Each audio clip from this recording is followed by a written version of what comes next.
In today's video, I'm going to teach you how to edit or delete a purchase order in Xero.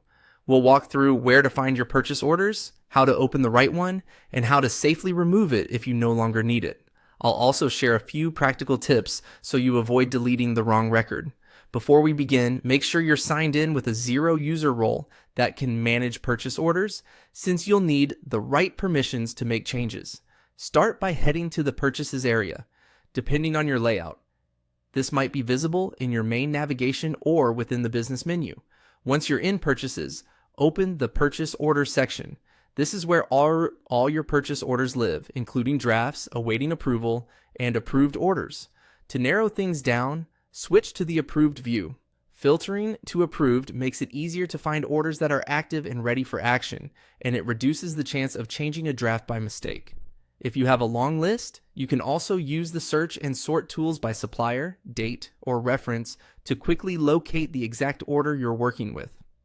Next, select the purchase order you want to manage.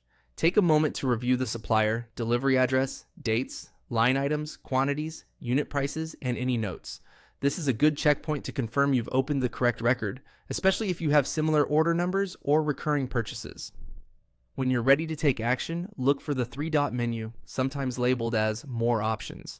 This is the control center for managing the order. If your goal is to remove the order entirely, choose Delete.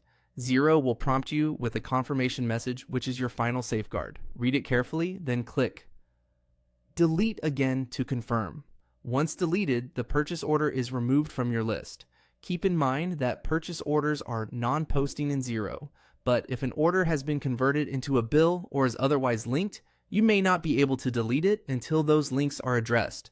If you were planning to make adjustments rather than remove the order, this same area is where you'd review and finalize any changes before deciding whether to proceed. As a best practice, consider saving a PDF or taking a quick screenshot for your records before you delete anything, especially if your team needs an audit trail. And if you collaborate with others, let them know when an order is being removed to prevent confusion later. That's it. You've located your purchase order, reviewed it, opened the options menu, and confirmed deletion. Thanks for watching, and I'll see you in the next tutorial.